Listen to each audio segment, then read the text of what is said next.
Hello बच्चों, कैसे हैं आप? आई होप सो सब ठीक ठाक होगा। चलिए, अमेंडमेंट सीरीज को स्टार्ट करते हैं। तो बच्चे, एक अमेंडमेंट आई है इंड एएस 116 लीजेस के अंदर।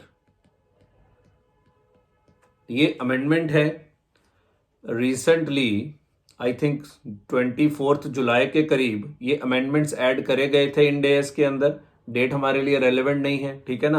मैं पहले सारी बातों को समझा देता हूं एक बार कि क्या अमेंडमेंट है, क्यों आई ये अमेंडमेंट, उसका ट्रीटमेंट क्या है, फिर मैं उसको आराम से लिखवा दूंगा, ठीक है। इंड एएस 116 हम सबने पढ़ रखा है। पहली बात तो अमेंडमेंट वही अटेंड करे जिसको इंड एएस 116 याद है। अगर इंड एएस 116 याद नहीं है फिर तो आप बाद में भी अटेंड कर लीजिएगा जब आप इंड एएस 116 रिवाइज कर लेंगे। हाँ, अगर याद है तभी इसको आप पढ़िएगा, अदरवाइज अभी ना पढ़िए इसको, पहले आप इंड एएस 116 रिवाइज कर लीजिए। बहुत ही छोटी सी बात है, ध्यान से सुनिएगा बच्चे। कोविड-19 ने पूरी दुनिया को प्रभावित किया। शायद ही दुनिया में कोई बचा जो कोविड से प्रभावित नहीं हुआ हो।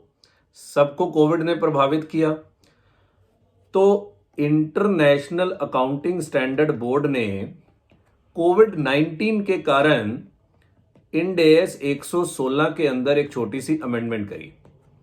क्योंकि हुआ क्या, कोविड-19 के कारण पूरी दुनिया में लॉकडाउन होने शुरू हो गए और लॉकडाउन के दौरान जो रेंटल प्रॉपर्टीज थी, हमारा खुद का केस है, हमारा सेंटर भी तो रेंट पे था, तो जो रेंटल प्रॉपर्टीज थी इनके ऊपर बड़ी समस्या हो गई कि रेंट के बहुत जगह पे वेवर्स करने पड़े।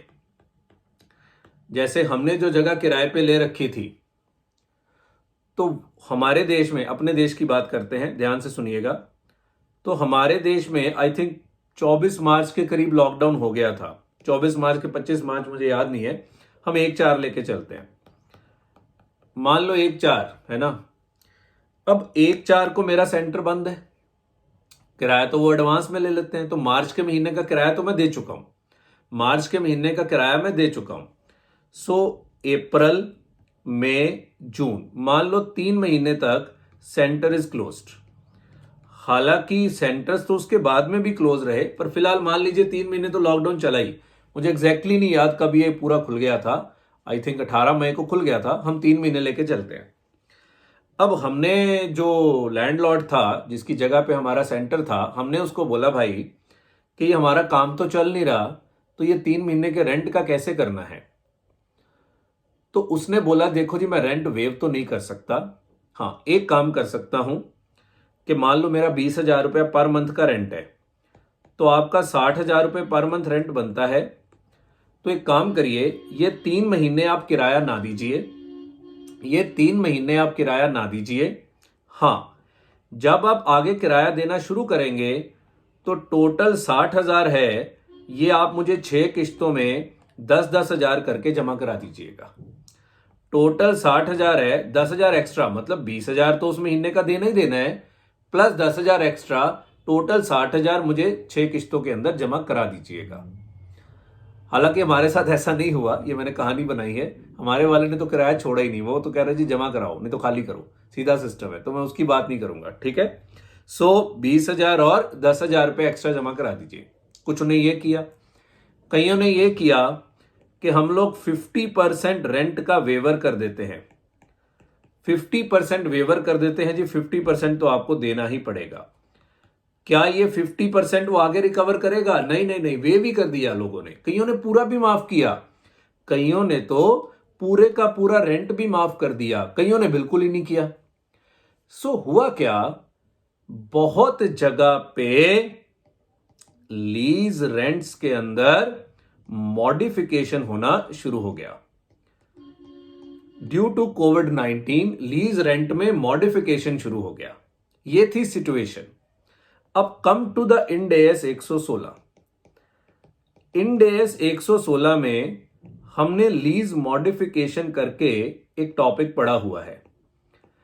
इंड एएस 116 में हमने लीज मॉडिफिकेशन नाम का एक टॉपिक पढ़ा हुआ है, ठीक है। अब लीज मॉडिफिकेशन में क्या था कि अगर कोई प्री प्लान्ड चेंज नहीं है, बाद में कोई चेंज आप करते हैं, that is called lease modification. और लीज मॉडिफिकेशन की काफी तगड़ी अकाउंटिंग भी समझा रखी है कि रिवाइज्ड लीज रेंटल लीजिए, रिवाइज्ड डिस्काउंट रेट लीजिए, उसकी प्रेजेंट वैल्यू निकाल के रिवाइज्ड लीज लाइबिलिटी निकालिए और उसको आरओयू एसेट और लीज लाइबिलिटी में एडजस्ट कर दीजिए। काफी सारे केसेस थे कि मॉडिफिकेशन में क्या क्या कवर होता है, किसको सेपरेट लीज मानते हैं, किसको नहीं मानते हैं। मैं उस पर नहीं जा रहा अभी, क्योंकि मैं इंडिया 116 पूरा नहीं पढ़ाऊंगा। सो लीज मॉडिफिकेशन की डिटेल्ड अकाउंटिंग हमने पढ़ी हुई है।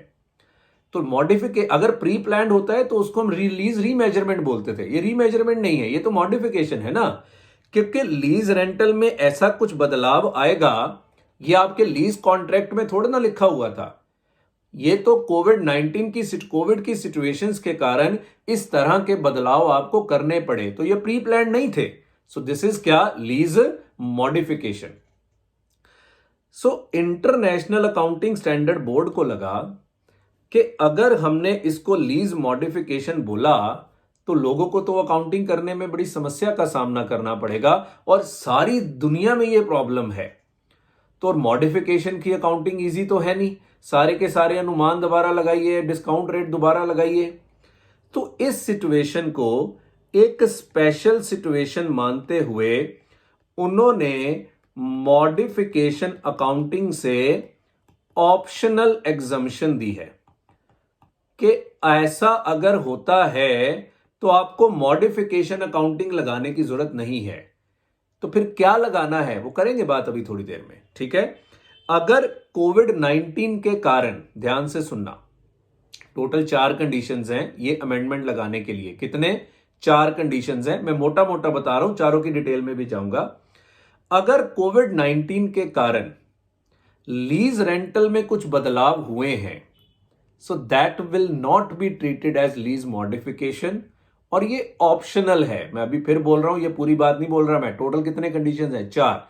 कि ये अमेंडमेंट तब लगेगी जब 4 कंडीशंस पूरे होंगे। फिलहाल तो मैं मोटा मोटा बता रहा हूं कि कोविड-19 के कारण अगर लीज रेंटल में बदलाव होता है तो उसको लीज मॉडिफिकेशन ना मानिए, मॉडिफिकेशन अकाउंटिंग ना लगाइए, और ये ऑप्शनल है। आप मॉडिफिकेशन अकाउंटिंग लगाना चाहें आप लगा भी सकते हैं, हमें कोई दिक्कत नहीं है, पर आपको एक सिंप्लीफाइड अकाउंटिंग दे दी गई, जिसको इस इंड एएस में हम लोग पढ़ते थे प्रैक्टिकल एक्सपीडियंट। ये बहुत जगह वर्ड, एक दो जगह और भी आया है, जैसे लो वैल्यू आइटम्स होते थे तो उसके ऊपर भी प्रैक्टिकल एक्सपीडियंट था। प्रैक्टिकल एक्सपीडियंट कुछ नहीं है, ये सिंप्लीफाइड अकाउंटिंग है। Practical expedient it simplified accounting. So आप मॉडिफिकेशन ना मानिए और सिंप्लीफाइड अकाउंटिंग लगा लीजिए। अब वो सिंप्लीफाइड अकाउंटिंग क्या है वो चर्चा करेंगे अभी थोड़ी देर में। प्लॉट समझ में आ गया क्यों ये अमेंडमेंट लानी पड़ी उनको, क्यों ये इतना पंगा करना पड़ा? बिकॉज नहीं तो बहुत से लोगों को लीज मॉडिफिकेशन के एडजस्टमेंट्स करने पड़ जाते। सो उन्होंने इसमें एग्जम्पशन दे दी है, माफी दे दी है, ऑप्शनल है, कंपल्शन कोई नहीं है। आप लीज मॉडिफिकेशन लगाना चाहते हैं आप लगाइए, इंटरनेशनल अकाउंटिंग स्टैंडर्ड बोर्ड कहता हमें कोई दिक्कत नहीं है, बट आपको हम एग्जम्पशन दे रहे हैं, प्रैक्टिकल एक्सपीडियंट दे रहे हैं, सिंप्लीफाइड अकाउंटिंग एक दे रहे हैं, वो भी चर्चा करेंगे। आईसीएआई ने या एमसीए ने इस अमेंडमेंट को अडॉप्ट कर लिया और 24 जुलाई 2020 को इस अमेंडमेंट को नोटिफाई कर दिया गया, और ये अमेंडमेंट इंड एएस 116 में भी डाल दी गई। 2 पैराग्राफ नंबर डाल दिए गए। पैराग्राफ 46 है, अब आगे मुझे याद नहीं है, ए बी सी के पता नहीं क्या है, चलो छोड़ो पैराग्राफ नंबर, चलो छोड़ो पैराग्राफ, मुझे अब ध्यान नहीं है पैराग्राफ नंबर, आई थिंक 46 है, ध्यान नहीं है, माफ करना, ठीक है ना, जरूरत भी नहीं है। सो इंड एएस 116 के अंदर नए पैराग्राफ्स डाले गए जहां कोविड-19 की अमेंडमेंट्स को कवर किया गया। क्लियर है? प्लॉट समझ में आ गया? आइए अब अमेंडमेंट पे चलते हैं। अमेंडमेंट क्या कहती है? अमेंडमेंट में 2-3 चीजें पढ़नी है। पहली चीज कि ये अमेंडमेंट की एप्लीकेबिलिटी क्या है, ये अमेंडमेंट लगेगी कब, ये अमेंडमेंट जो डाली गई है ये लगेगी कब। इंड एएस 116 कहता 4 कंडीशंस हैं, 4 कंडीशंस हैं, जब चारों की चारों कंडीशंस पूरी हो जाएं तो ये अमेंडमेंट लग जाएगी। कितनी कंडीशंस हैं? 4 कंडीशंस हैं। जब चारों की चारों कंडीशंस पूरी हो जाएं तो ये अमेंडमेंट लग जाएगी। कंडीशन नंबर 1, अभी मैं डिटेल में नहीं लिखवा रहा, बाद में डिटेल में लिखवाऊंगा, कि ये जो रेंट कंसेशन किया गया है ये कोविड-19 के कारण होना चाहिए, किसी और कारण से नहीं होना चाहिए। यस, अब ये एक सब्जेक्टिव कंडीशन है कि हर व्यक्ति कहेगा जी कोविड-19 के कारण ही है। सो ये जो रेंट कंसेशन होना चाहिए, रेंट बढ़ा नहीं है, रेंट कंसेशन होना चाहिए, और ये ड्यू टू द कोविड-19 के डायरेक्ट कॉन्सिक्वेंसेस के कारण ही होना चाहिए। पहली कंडीशन तो ये है, ये ना हो कि आपने वैसे ही रेंट कंसेशन कर दिया और आप इस अमेंडमेंट को लगाने लग जाए, नहीं। That rent concession should be in direct consequences of the covid. Clear है? ऑफ कोर्स ये तो कंडीशन आनी ही थी। Second condition is very very critical, very very critical. जो आपके रिवाइज्ड लीज रेंटल है, रिवाइज्ड मतलब रेंट कंसेशन के बाद जो लीज रेंटल आए, क्योंकि रेंट कंसेशन का मतलब ये तो नहीं है कि वो कंसेशन कर देगा। जैसे मैंने पहला एग्जांपल दिया था कि यहां 20-20 हजार उसने छोड़ दिया, पर रियलिटी में उसने छोड़ा थोड़ा, वो तो 10-10 हजार करके आने वाली 6 किस्तों में इसको कवर कर लेगा। 10-10 हजार करके आने वाली 6 किस्तों में उसको कवर कर लेगा, तो रियलिटी में उसने छोड़ा नहीं है। सो एएस कहता है कि जो रिवाइज्ड लीज रेंटल है it should be less than और equal to the original lease rental.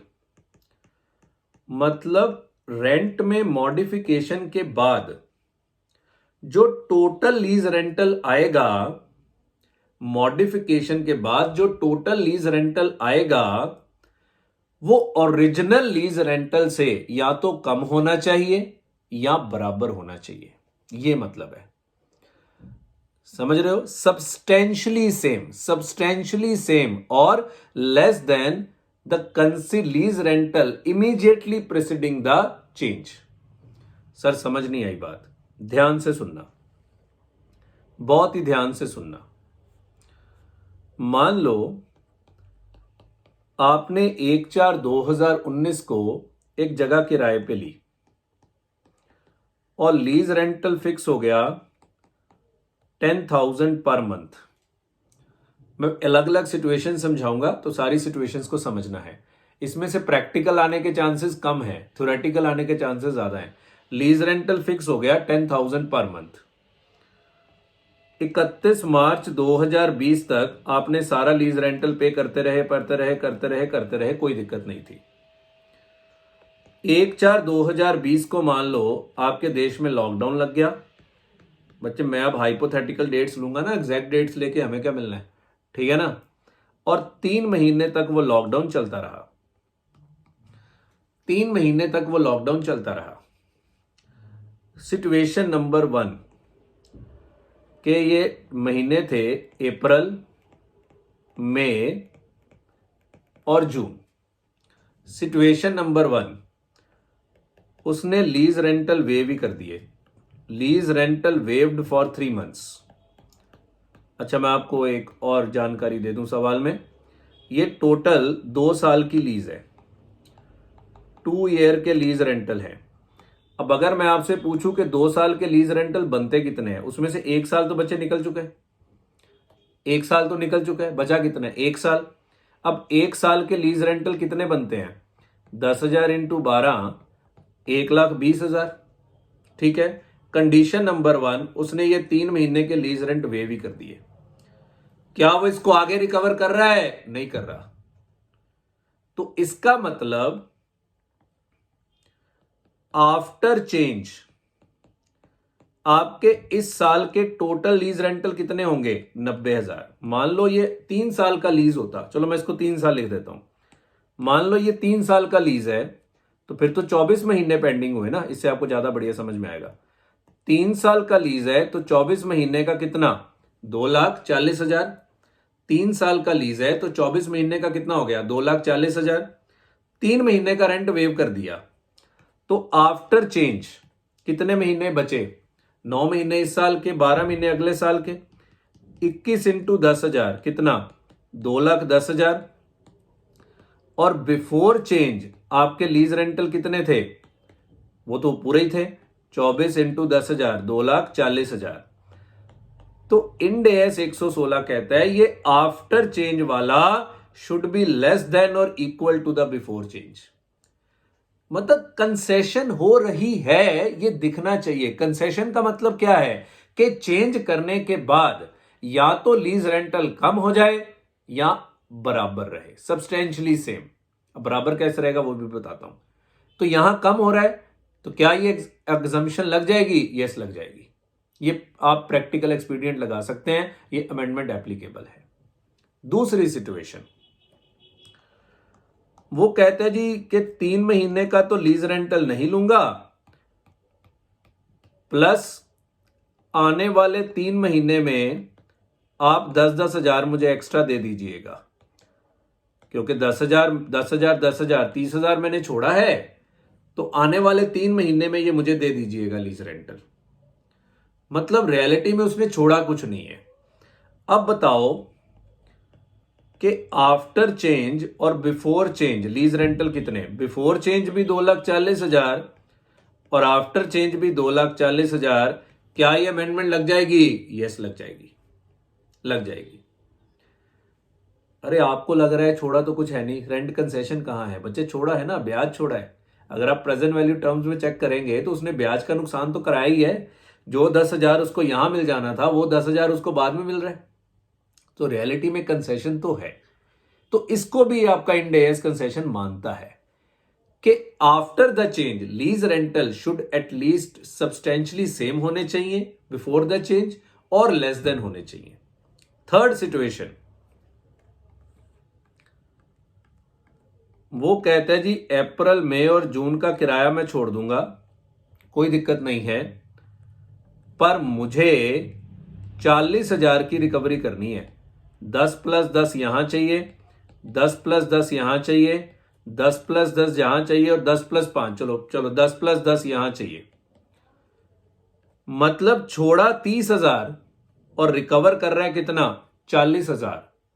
End AS कहता दिस इज नॉट कंसेशन और ये इस अमेंडमेंट में कवर नहीं होगा, ये इस अमेंडमेंट में कवर नहीं होगा। सो आई होप सो आपको बात समझ में आ गई है। फर्स्ट कंडीशन है कि जो चेंज होना चाहिए that is due to the direct consequences of covid pandemic.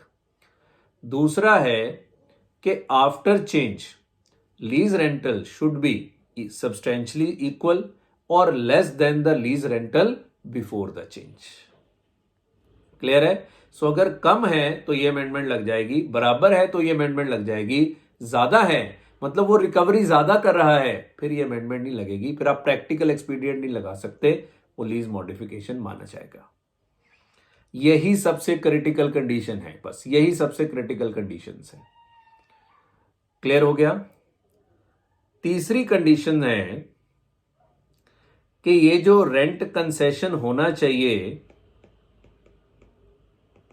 ये up to the lease rental 30/6/2021 तक होना चाहिए।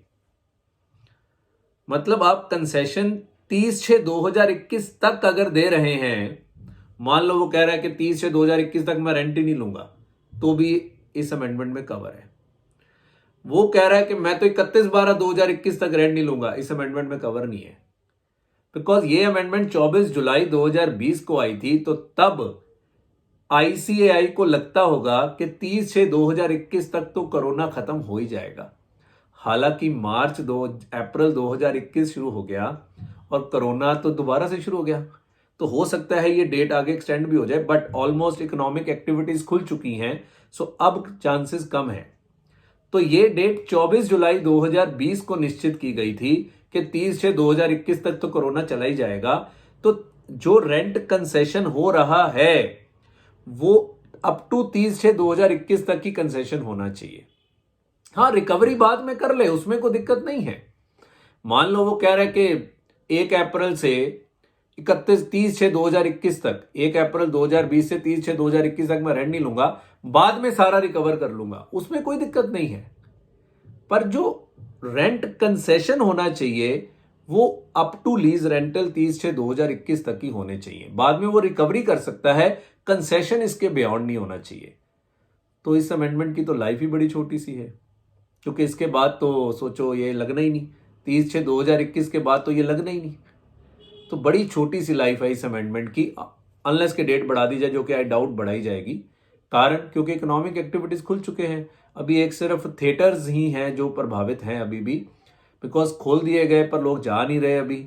उनके लिए शायद ये डेट अभी भी रेलेवेंट है। और भी कुछ जगह हो सकती हैं जहां अभी इतना फुटफॉल नहीं हो रहा, ठीक है ना।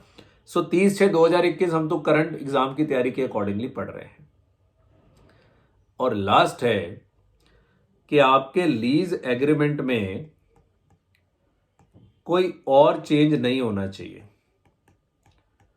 मतलब मान लो आपका 3 साल का नॉन कैंसिलेबल लीज पीरियड है, आपने कहा भाई साहब 3 महीने का रेंट तो छोड़ो, वो कह रहा है छोड़ देता हूं, नॉन कैंसिलेबल लीज पीरियड 4 साल कर ले कि तू 4 साल जगह किराए पे लेगा तो छोड़ूंगा।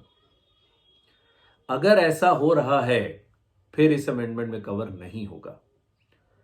ये अमेंडमेंट कहती है कि there should not be any other change in the lease agreement. तो जो लीज के टर्म्स एंड कंडीशंस हैं उसके अंदर कोई और चेंज नहीं होना चाहिए। जो लीज के टर्म्स एंड कंडीशंस हैं उसके अंदर कोई भी और चेंज नहीं होना चाहिए। अगर ये चारों की चारों कंडीशंस फुलफिल हो जाती हैं तो आप प्रैक्टिकल एक्सपीडियंट लगा सकते हैं और आपको इसको लीज मॉडिफिकेशन मानने की जरूरत नहीं है। यही इंपॉर्टेंट है, क्वेश्चन भी इसी पे ही आते हैं। बस एक चीज और बतानी है कि वो प्रैक्टिकल एक्सपीडियंट क्या है, ठीक है ना। तो वो मैं अभी बता देता हूं, उसके लिए मुझे क्वेश्चन एक एग्जाम्पल बनाना पड़ेगा। अगर हमें प्रैक्टिकल एक्सपीडियंट को समझना है सो मुझे एक एग्जाम्पल बनाना पड़ेगा। क्लियर है? सो वो मैं बना देता हूं, कोई दिक्कत नहीं है। वैसे बता ही देता हूं, प्रैक्टिकल एक्सपीडियंट कुछ नहीं है, जितना भी लीज, चलो मैं वो अलग से समझाता हूं, पहले ये 4 कंडीशन समझ लें। क्लियर है? सो पहला है कि rent concession should be due to the कोविड-19, कि जो रेंट कंसेशन हो रहा है वो कोविड-19 के इंपैक्ट के कारण हो रहा है। दूसरा, जो चेंजेस करने के बाद जो लीज रेंटल्स आएंगे that should be less than और इक्वल टू जो चेंजेस करने से पहले लीज रेंटल आ रहे हैं। तीसरा, जो कंसेशन अवेलेबल है that should affect the lease rental due on or before 30/6/2021। It should effect the lease rental due on or before 30/6/2021। और चौथा, there should not be any other change in other terms and conditions of the lease agreement. Clear हो गई बात? समझ आ गया? Okay है। Now the question is कि सर वो प्रैक्टिकल एक्सपीडियंट क्या है? What is the practical expedient? तो बच्चे इसको 2 पार्ट्स में कवर किया जाएगा। पहली बात तो ये ऑप्शनल है, मैं सारा कुछ लिखवाऊंगा, ये ऑप्शनल है ना। ऑप्शनल का मतलब आप लीज मॉडिफिकेशन अकाउंटिंग लगाना चाहते हैं, आप मॉडिफिकेशन अकाउंटिंग लगाइए, हम आपको मना नहीं करते। पर आपको ये एक प्रैक्टिकल एक्सपीडियंट, एक शॉर्टकट, एक सिंप्लीफाइड अकाउंटिंग दे रहे हैं। ध्यान से सुनिएगा वो सिंप्लीफाइड अकाउंटिंग क्या है। 2 केसेस हैं। पहला कि रेंट कंसेशन हो रहा है without any recovery later on. Rent concession हो रहा है without any recovery later on, कि वो बाद में कोई रिकवरी नहीं कर रहे। जैसे मेरे एग्जांपल में अप्रैल, मई और जून, वो कह रहे जी 3 महीने का किराया माफ कर दिया, जाओ एंजॉय करो। 3 महीने का किराया ही हमने माफ कर दिया, जाओ एंजॉय करो जाके। क्लियर है? बाद में रिकवरी कर रहा है? नहीं कर रहा। तो फिर सिंपल है, जितना रेंट कंसेशन हुआ है वो आपकी इनकम है और उसको P&L में डाल दीजिए, और इससे आपकी लीज लाइबिलिटी कम हो जाएगी और एंट्री हो जाएगी lease liability account debit to profit and loss account. एक प्रैक्टिकल बना के करा दूंगा, समझ में आ जाएगा। हालांकि आपके इंस्टीट्यूट ने अपने स्टडी मटेरियल में कोई प्रैक्टिकल दिया नहीं, इस पे छोटे छोटे छुटकू से क्वेश्चंस दिए हैं। So lease liability account debit to profit and loss account. Sir what about ROU asset? क्योंकि बच्चे ये समझ में आ गया आपकी लाइबिलिटी कम हो गई तो एक एंट्री डाल दीजिए lease liability to profit and loss account, कोई समस्या वाली बात नहीं है। Sir what about ROU asset, उसका क्या होगा? इंड एस कहता है कि ROU asset should be tested for impairment, तो इसको एक इंडिकेटर ऑफ इंपेयरमेंट मान लो, and ROU asset should be tested for impairment as per Ind AS 36. So this should be treated as an indicator of impairment and ROU asset should be tested for impairment as per Ind AS 36. और दूसरा है कि अगर वो recovery कर रहा है, with recovery है, मतलब वो कह रहा है यहां 10-10-10 छोड़ देता हूं, आने वाले समय में रिकवर कर लूंगा, अभी आपके पास पैसा नहीं है, बाद में दे दीजिएगा, फिर हमें इसका कोई ट्रीटमेंट ही नहीं करना है, फिर हमें क्या लेना देना है, ठीक है ना, फिर इसका कोई ट्रीटमेंट नहीं है, बिकॉज उसने कुछ छोड़ा तो है नहीं आपको, अभी नहीं पे कर रहे तो बाद में पे करना पड़ेगा, समझ गए ना, तो उसने कुछ छोड़ा नहीं है तो हमें कुछ करना ही नहीं है। हाँ, स्टिल इंपेयरमेंट टेस्ट आपको अभी भी करना पड़ेगा, किसका? आरओयू एसेट का। सो आरओयू एसेट का इंपेयरमेंट टेस्ट आपको अभी भी करना पड़ेगा। क्लियर है? सो एक छोटा सा प्रैक्टिकल कर लेंगे जिसके अंदर मैं आपको बता दूंगा कि ये काम कैसे किया जाएगा, पर इसके एग्जाम में टेस्टेबिलिटी में भी मई 21 तक ही होगी। अब वो भी होगी कि नहीं होगी पक्का नहीं पता होता, पर ठीक है, अमेंडमेंट है तो पता होना चाहिए, पर एग्जाम के अंदर इसकी टेस्टेबिलिटी कितनी है ये तो आपके सामने ही है, कि कोई इतना खास पॉइंट तो है नहीं है, रादर इजी पॉइंट है, इससे आपकी अकाउंटिंग इजी हो जाती है, मुश्किल नहीं होती। ओके, सो पहले हम अब इस अमेंडमेंट को लिख लेते हैं, फिर मैं एक छोटा सा प्रैक्टिकल बनाऊंगा और इसको करवा दूंगा आपको, फिर आपके इंस्टीट्यूट के क्वेश्चंस भी हम लोग कर लेंगे जो हमारे हैंडआउट में हैं, ठीक है, सारे लेटेस्ट क्वेश्चन। सो लिखिए जी, this amendment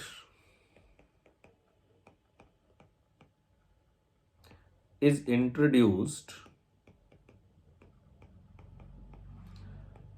in Ind AS 116 on 24 July 2020। अच्छा, एक खास बात तो मैं बतानी भूल ही गया, ये जो अमेंडमेंट है, प्रैक्टिकल एक्सपीडियंट है, ये सिर्फ लेजी के लिए है, लेजर पे एप्लीकेबल नहीं है, लेजर नहीं लगा सकता इसको, ये सिर्फ किसके लिए है? लेजी के लिए है। तो सर लेजर की बुक्स में क्या ट्रीटमेंट होगा? उसके लिए वो कह रहा है ये मॉडिफिकेशन ही है। सर कारण?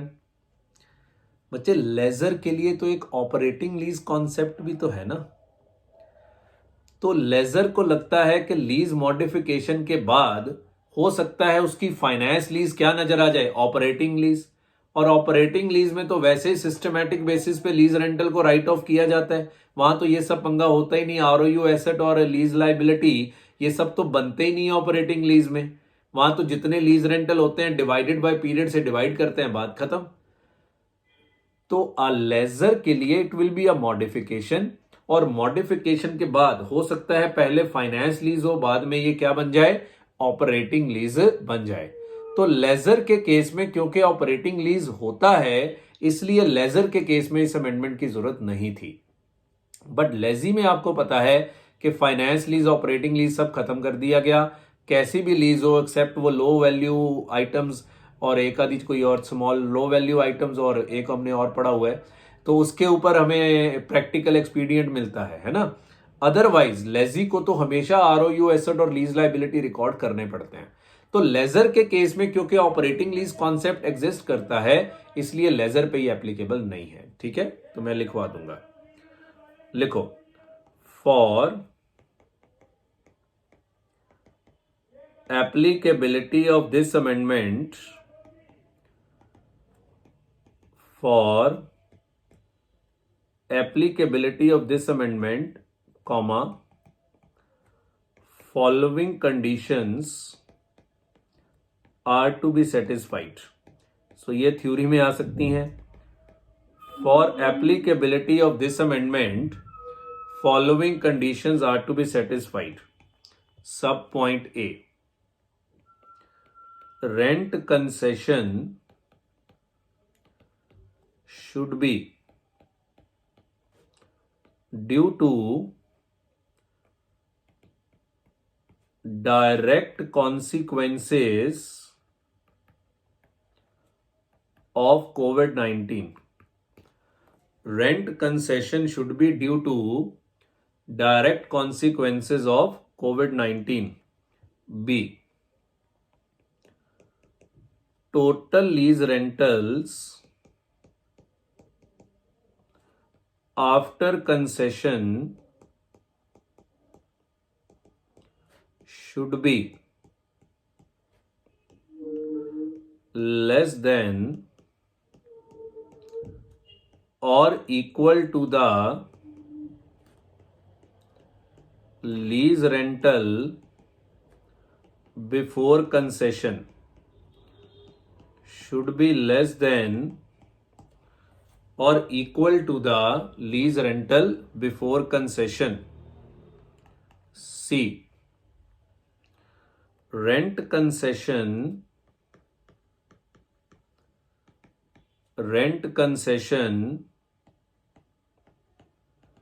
affects only lease payments due on or before 30/6/2021 और last, no substantial changes in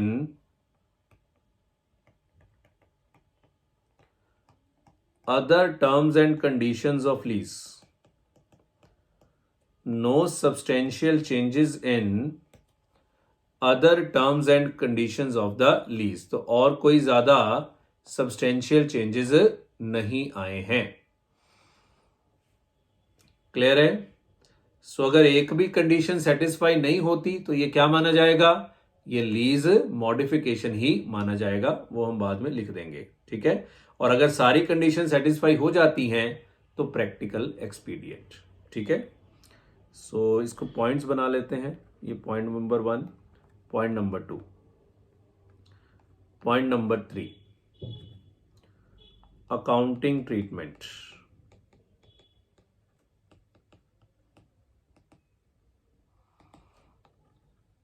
लिखो, when all the above conditions are satisfied,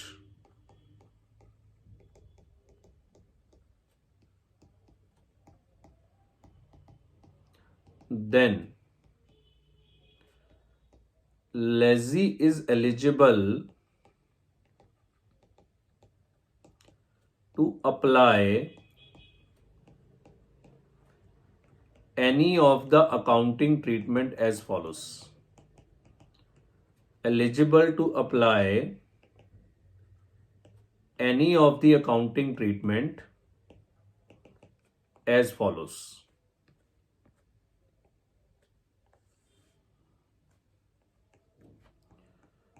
Alternative 1,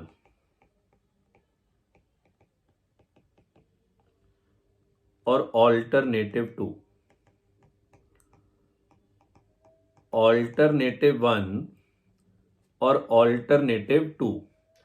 Alternative 1 क्या है? Treat it as lease modification.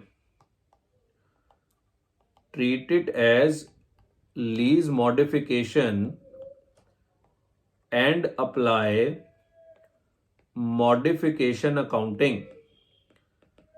Treat it as lease modification and apply modification accounting. और दूसरा, apply practical expedient. Apply practical expedient. Bracket में लिख लो simplified accounting या simplified approach. Simplified के spelling क्या होते हैं? Simplified approach. तो सिंप्लीफाइड अप्रोच क्या कहती है? फिर तो बहुत सिंपल है। सिंप्लीफाइड अप्रोच में दो चीजें हैं,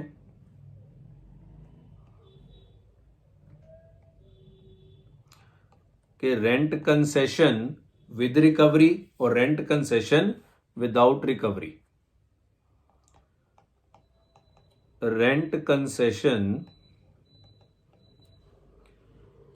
with recovery of rent later on. Rent concession now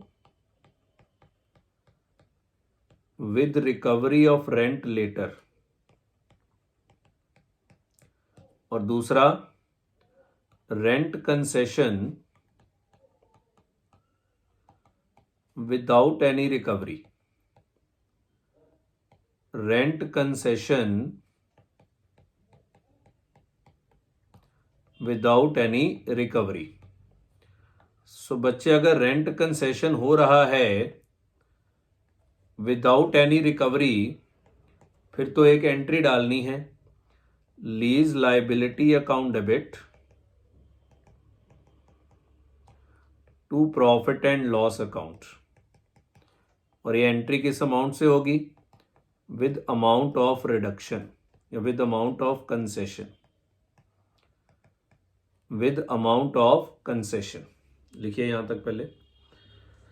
lease liability account debit to profit and loss account with amount of concession. Okay, लिख लिया होगा, नहीं तो पॉज कर लीजिए, पॉज करके आराम से लिख लीजिए। ऊपर कर रहे हैं, नीचे लिखो, ROU asset will be tested for impairment.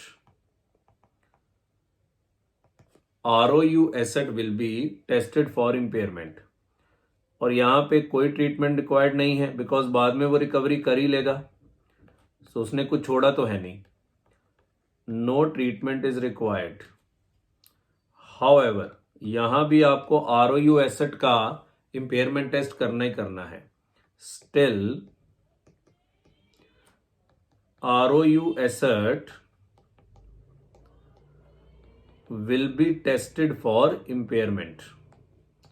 Still ROU asset will be tested for impairment.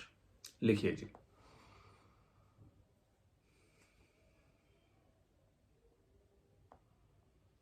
सो बिल्कुल सिंपल सी बात है, कोई इतनी खास बात है ही नहीं। पहले इंस्टीट्यूट के क्वेश्चंस देख लेते हैं और पहले एग्जाम्पल ही करा देते हैं, उससे थोड़ी क्लैरिटी ज़्यादा हो जाएगी। ओके है जी, क्लियर है? आइए जी, सो पॉज कर लीजिए अगर रहता है तो। बस बच्चे, अमेंडमेंट तो इतनी है। अब इसके साथ बोला गया है कि एक दो डिस्क्लोजर्स दे दीजिएगा। अच्छा, नोट लिख लो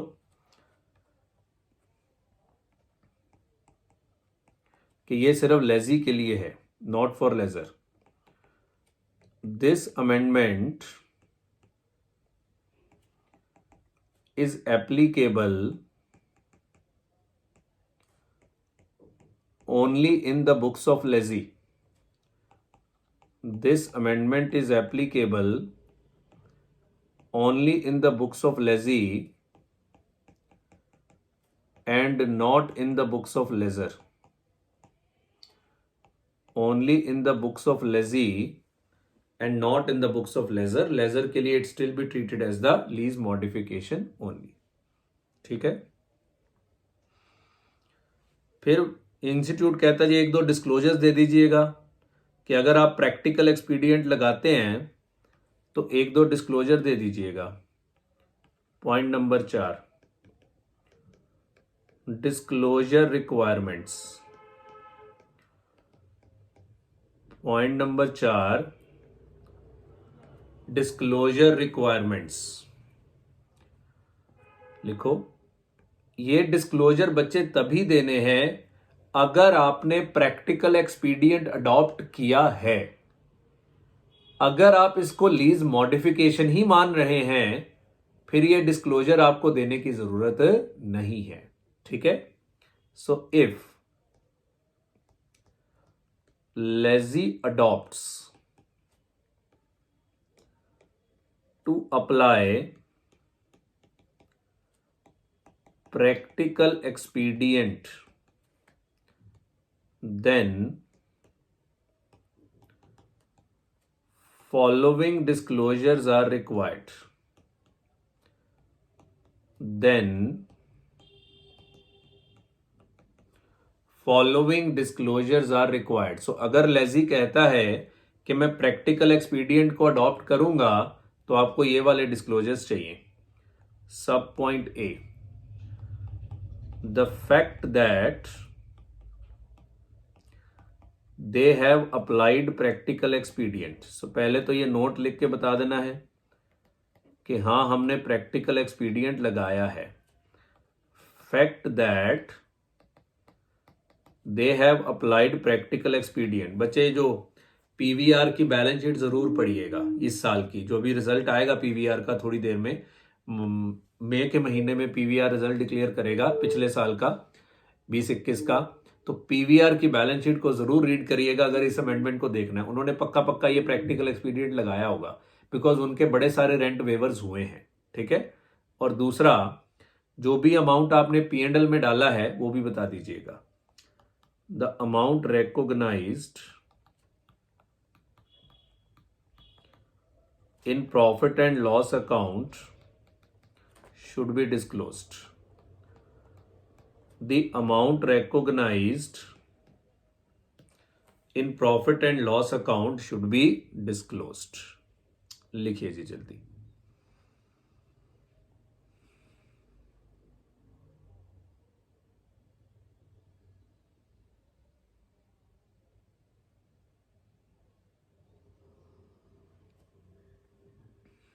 क्लियर है?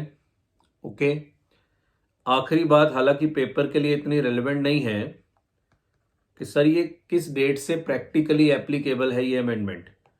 इफेक्टिव डेट के आई तो 24 जुलाई 2020 को है, पर ये एप्लीकेबल किस दिन से है.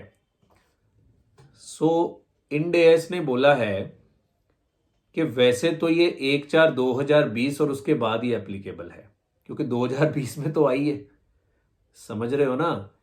24 जुलाई 2020 में तो ये अमेंडमेंट आई है. तो ये 1/4/2020 और उसके बाद के अकाउंटिंग पीरियड्स के लिए एप्लीकेबल है. 30/6/2021 से आगे तो ये वैसे नहीं जा पाएगा अनलेस के डेट को चेंज कर दिया जाए. ठीक है. हाँ, अगर 24 जुलाई 2021 तक आपने 19-20 के अकाउंट्स को अभी तक अप्रूव नहीं किया, समझ रहे हो ना. इधर देखो, ये हो गया 1/4/2019, ये हो गया 31 मार्च 2020. अमेंडमेंट आई है 24 जुलाई 2020. तो पहले तो बोला गया कि this amendment is applicable from 1/4/2020 only, कि ये अमेंडमेंट 1/4/2020 से ही लगेगी. बट अगर 19-20 के अकाउंट्स को 24 जुलाई तक अप्रूव नहीं किया गया तो आप इसको 19-20 पे भी लगा सकते हैं. हालांकि I don't think so India में इतना रेलेवेंट होगा बिकॉज हमारे यहाँ लॉकडाउन लगा ही मार्च के लास्ट में है. सो हमारे यहाँ तो मोस्ट प्रोबेबली सबने 2021 में ही लगाया होगा. पर उन्होंने ये बोला है कि अगर आप 19-20 में लगाना चाहते हो लगा लो, पर वो तभी लगा पाओगे अगर आपके बुक्स ऑफ अकाउंट्स अभी तक अप्रूव नहीं हुए हैं. प्लस अगर आपको रेट्रोस्पेक्टिव इफेक्ट देना है, जैसे ये रेट्रोस्पेक्टिव इफेक्ट है, अगर आप 19-20 से लगाना चाहते हो तो this is a retrospective effect kind of. तो फिर ये इफेक्ट आपको ओपनिंग रिटेन्ड अर्निंग्स के जरिए देना पड़ेगा. जैसे हम किसी भी क्वेश्चन में ट्रांजिशनल एडजस्टमेंट करते होते हैं ना. इंडेस 116 में भी ट्रांजिशनल एडजस्टमेंट थी, 115 में भी ट्रांजिशनल एडजस्टमेंट थी, फर्स्ट टाइम एप्लीकेबिलिटी. सो वो जो आप ओपनिंग रिटेन्ड अर्निंग्स के जरिए करते हो तो ये इतना रेलेवेंट नहीं है, जस्ट थ्योरी में लिखवा देंगे. तो ये आपको ओपनिंग रिटेन्ड अर्निंग्स के जरिए ये इंपैक्ट देना पड़ेगा. ठीक है. सो लिख लो इस बात को. This amendment is applicable, this amendment is applicable from accounting period beginning on or after 1/4/2020. However, if financial statements for 2019-20 are not yet approved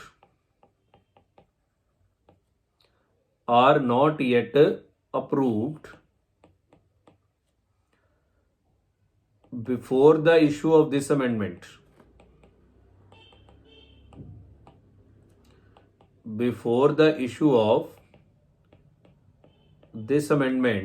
then it can also be applied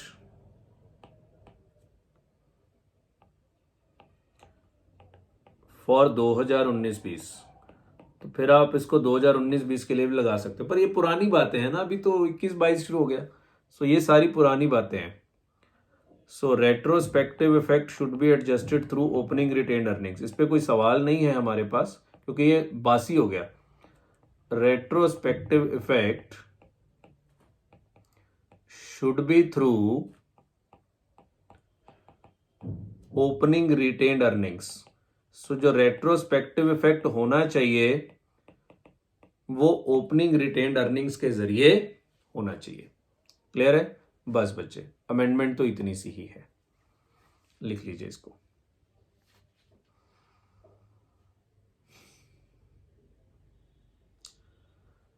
okay, तो एक example पहले कर लेते हैं, उससे आपको समझ में आ जाएगा कि प्रैक्टिकल एक्सपीडियंट कैसे लगाना है.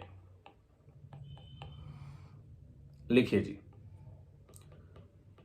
X Limited has taken a machine on lease on 1/4/2019 ही ले लेते हैं. Has taken a machine on lease on 1/4/2019. मुझे अंदाजा लगा लेने दो, 1/4/2020 में ये लगेगा ना पहली बार. ठीक है. Annual lease rental payable in advance. Payable in advance समझ गए कि साल के शुरू में ही लीज रेंट देना है. मान लो 2 lakh. Lease term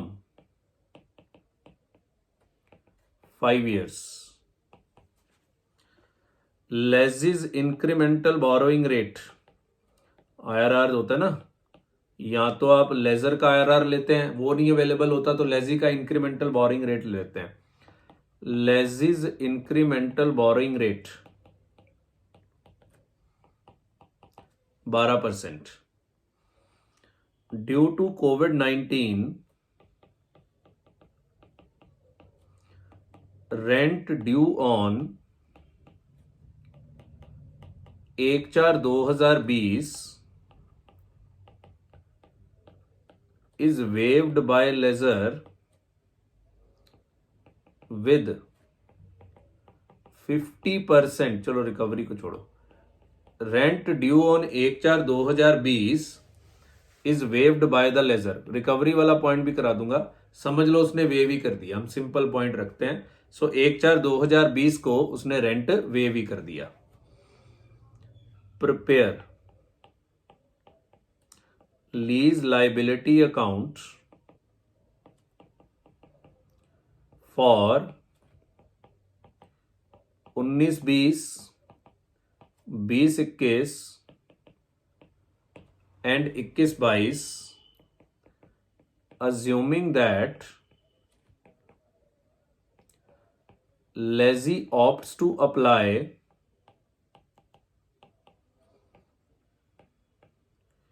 practical expedient. Assuming that lessee opts to apply practical expedient and all conditions are satisfied. मतलब जो भी amendment के conditions हैं वो सारे satisfied हैं. And all other conditions are satisfied. लिखिए जी.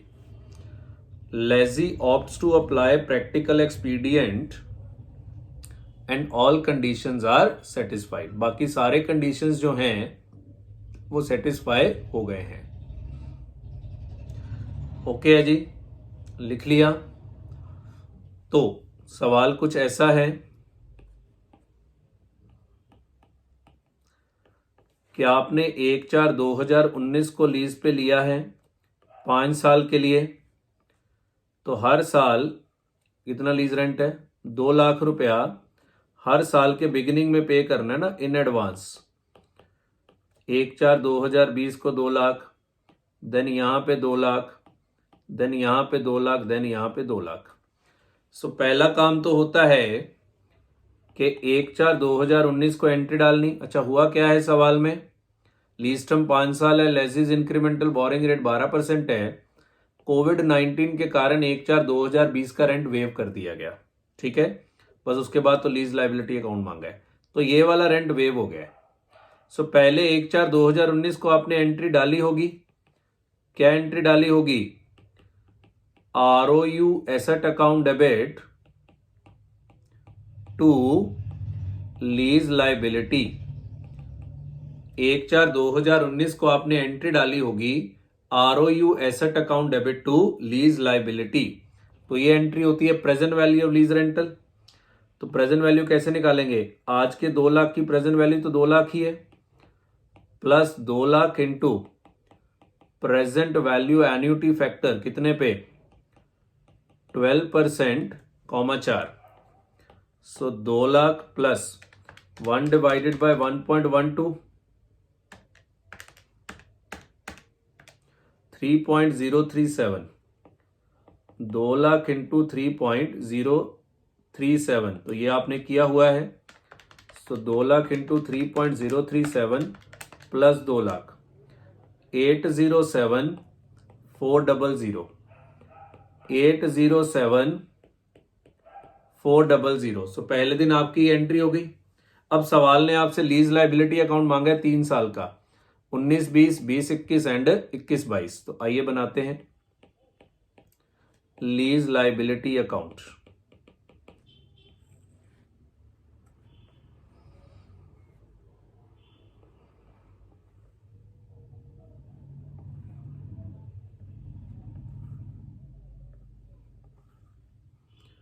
आइए जी, date, particulars, amount, date, particulars and amount. तो सबसे पहले 1/4/2019 को बाय ROU एसेट 807,400। सो 1/4/2019 को ही पहला लीज रेंटल पे कर दिया, ये सब किया हुआ है, ठीक है ना, 2 लाख रुपए। फिर 31 मार्च 2020 को पहला इंटरेस्ट लगेगा। इंटरेस्ट किस पे लगेगा, 807,400 माइनस 2 लाख, और इस पे कितना, 12%, 72,888, और 31 मार्च 2020 को ही आ जाएगा to balance carried down, balancing figure, plus 807,400 minus 2 lakh, 680,288। Clear है। फिर 1/4/2020 को बाय बैलेंस ब्रॉट डाउन 680,288। अब 1/4/2020 को आपको रीज कंसेशन मिल गया और आपने डिसाइड किया कि आप प्रैक्टिकल एक्सपीडियंट लगाएंगे। एक तो तरीका था आप इसको मॉडिफिकेशन मान लीजिए और रिवाइज लीज रेंटल की present value revise discount rate पे निकाल के ROU एसेट लीज लाइबिलिटी में एडजस्ट करिए, पर वो कह रहे जी प्रैक्टिकल एक्सपीडियंट लगाएंगे। तो प्रैक्टिकल एक्सपीडियंट के तहत जो भी लीज रेंटल वेवर हुआ, क्या उसकी रिकवरी हुई, नहीं हुई, तो फिर जितना भी लीज रेंटल 1/4/2020 को वेव हुआ वो चुपचाप P&L में डाल दीजिए, कितना, 2 लाख। तो आपके लीज रेंटल में कोई फर्क आएगा ही नहीं, लीज लाइबिलिटी अकाउंट वैसे ही बनता रहेगा। सो ये था प्रैक्टिकल एक्सपीडियंट कि जितना वेवर हुआ उसकी रिकवरी नहीं हो रही तो 2 लाख। सर मान लो रिकवरी हो रही होती, नो ट्रीटमेंट, रिकवरी हो रही होती तो नो ट्रीटमेंट। अब 31 मार्च 2021 को फिर से इंटरेस्ट लगेगा, और इंटरेस्ट लगेगा 680,288 माइनस 2 लाख का 12%। और सर अगर कुछ वेवर हो ना हुआ होता कि बाद में वो रिकवर कर लेता तो मैं ये 2 लाख ना लिखता और ब्याज 680,288 पे लगा देता। नहीं, ब्याज ब्याज तब भी इतना ही आएगा, ब्याज तब भी इतना ही आएगा, बिकॉज आगे जाके तो वो रिकवर हो ही जाना है ना। तो ब्याज इतना ही रहेगा, चाहे जो मर्जी हो ब्याज इतना ही रहेगा। क्योंकि कारण समझिए, अगर मैंने ब्याज चेंज कर दिया तो आगे जाके तो वो रेंट रिकवर हो जाना है, तो मेरा इंटरेस्ट में डिफरेंस आना शुरू हो जाएगा। तो इंटरेस्ट बच्चे आपका इतना ही रहेगा, इस बात को समझ लीजिए। क्लियर है? सो इंटरेस्ट आपका इतना रहेगा, इंटरेस्ट आपका चेंज नहीं होगा, इंटरेस्ट वही चलेगा जो आपका चल रहा है। क्लियर है? हाँ, यहां 2P&L लिखा है, अगर वो बाद में रिकवरी कर लेता तो 2P&L में ना लिखता, पर ब्याज आपको याद है ना, हम स्टेटमेंट बना के अलग से निकाल लेते होते हैं, तो ब्याज वही लिख देना है, ब्याज जो निकाल दिया है वही लिख देना है, ब्याज में कोई चेंज नहीं करना। 2 लाख नहीं लिखना अगर वो बाद में रिकवरी कर रहा है तो, नहीं तो फिर आपका लीज लायबिलिटी अकाउंट टैली नहीं करेगा। सो 31 मार्च 2021 को टू बैलेंस कैरेट डाउन, तो 680,288 प्लस 57,635 माइनस 2 लाख 537,923। सो 3 साल का मांगा था, तीसरे साल का भी बना देते हैं। तीसरे साल में हालांकि कुछ है नहीं, वो तो नॉर्मल ही है। बाय बैलेंस ब्रॉट डाउन 537,923 31 मार्च 2022। नहीं, पहले तो इस पे अब अगला किस्त तो उसने पे करनी है। सो टू बैंक 2 लाख, ब्याज निकाल लीजिए, 537,923 माइनस 2 लाख का 12%, 40551 40551। और 31 मार्च 2022 को टू बैलेंस कैरेट डाउन जितना भी आ रहा है 537,923 प्लस 40551 माइनस 2 लाख 378,444। समझ आ गया? This is practical expedient. बाकी अगर मॉडिफिकेशन वो करता है तो वो तो आपको पहले ही आता है, उसमें मैंने क्या सिखाना है। और दूसरा, आपको ROU एसेट को इंपेयरमेंट टेस्ट करना है, वो यहां कवर नहीं होगा, वो तो इंड AS 36 में इंपेयरमेंट टेस्टिंग होता है। लिख लीजिए।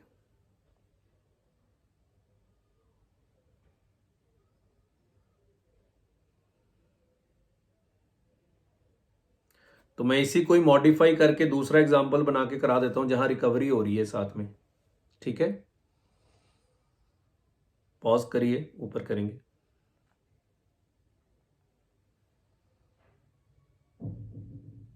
चलिए, तो आराम से बच्चे इसको पॉज करके लिख लीजिएगा। ठीक है, इसी एग्जांपल को एक बार और करा देते हैं। चलिए, मैं ऊपर कर रहा हूं, लिखिए। presume in previous example lease rent is waived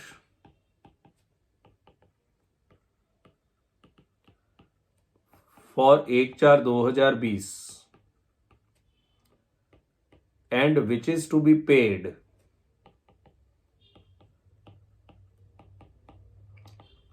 along with lease rent of 1/4/2021। Prepare lease liability account, prepare lease liability account. So वो लीज रेंट को 1/4/2020 को तो वेव कर दिया, पर वो 1/4/2021 के साथ उसकी रिकवरी कर ली जाएगी। वो कह रहा है लीज लाइबिलिटी अकाउंट बना के दिखाओ। तो व्हाट आई विल डू, मेरे पास एक तरीका है जैसे मैं अपना समय बचाता हूं, अगर आप बचा सकते हैं तो बचा लीजिएगा, कि मैं तो इसको कॉपी कर लूंगा, थोड़ा सा समय बच जाता है। Copy, paste. लो जी।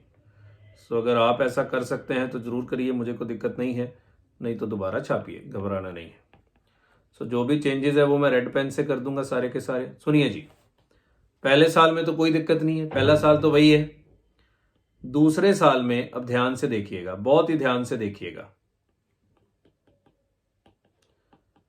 दूसरे साल का ओपनिंग बैलेंस इतना, मैं उसको 1/4/2020 को गया, मैंने कहा जी लॉकडाउन लग गया है, रेंट माफ कर दो वगैरह जी, माफी मूफी कोई नहीं है, अभी ना दो, 1/4/2021 के साथ दे देना। यही लिखा है कि जो 1/4/2020 का रेंट है वो आप 1/4/2021 के साथ दे देना, देना तो आपको पड़ेगा, माफी मूफी हमारी तरफ से कोई नहीं है।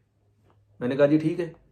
तो फिर बच्चे यहां 2P&L कुछ नहीं आएगा, क्योंकि this is concession without waiver, concession with recovery, sorry concession with recovery, तो उसकी बाद में रिकवरी हो रही है ना, नो ट्रीटमेंट, पर ब्याज उतना ही रहेगा, ब्याज यही रहेगा 57635, ब्याज में कोई चेंज नहीं आना, 57635।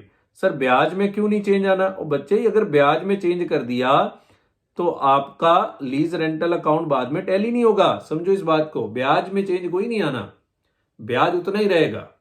हाँ 2P&L नहीं आएगा, तो 680288 प्लस 57635, सो आपका कैरेट डाउन हो जाएगा 737923। क्लियर है? 737923। अब इधर देखिए, brought down balances 737923 to bank, बताओ कितना? 2 लाख। 1 लाख इस साल का, 1 लाख पिछला, ब्याज उतना ही रहेगा 40551, और कैरी डाउन बैलेंस भी उतना ही आ जाएगा जितना पिछले सवाल में आया था 578474। एक सेकेंड, रेंट 4 लाख आएगा, सॉरी 2 लाख थोड़ा ना आएगा, 2 लाख तो 1 साल का है, 2 साल का 4 लाख, तो 737923 40551 माइनस 4 लाख 378474। तो अकाउंट वहीं पे खड़ा हो गया, आके देख लो जहां पहली सिचुएशन में था। समझ गए? तो मैंने विद रिकवरी और विदाउट रिकवरी दोनों का एक एक एग्जाम्पल करा दिया, लिख लीजिए जी। सो ROU एसेट इंपेयरमेंट टेस्ट होगा, वो तो हम यहां नहीं कर पाएंगे, ठीक है ना, वो तो आपको इंपेयरमेंट के अंदर आपने पढ़ा ही हुआ है। फाइन, समझ आ गई बात? क्लियर है? सो आइए अब इंस्टीट्यूट के जो रीसेंट स्टडी मटेरियल में इसके क्वेश्चंस प्लस इंड AS 116 के कोई भी नए क्वेश्चंस जो ऐड किए गए हैं, अब हम उनकी तरफ चलते हैं, पर अब हम उनकी तरफ चलेंगे नेक्स्ट वीडियो में, बिकॉज मैं बहुत लंबे लंबे वीडियो नहीं बनाना चाहता, अब वैसे भी बहुत लंबा हो गया ये तो पहले ही। सो इस पहले 2 तो बच्चे लंबे होंगे ही ना, क्योंकि ये अमेंडमेंट्स हैं, इनको डिटेल में कवर करना होता है। सो ये तो नया कॉन्सेप्ट था, तो इसको तो कवर करने में समय लगना ही था। सो मैं यहाँ वीडियो को बंद कर रहा हूँ, खत्म कर रहा हूँ।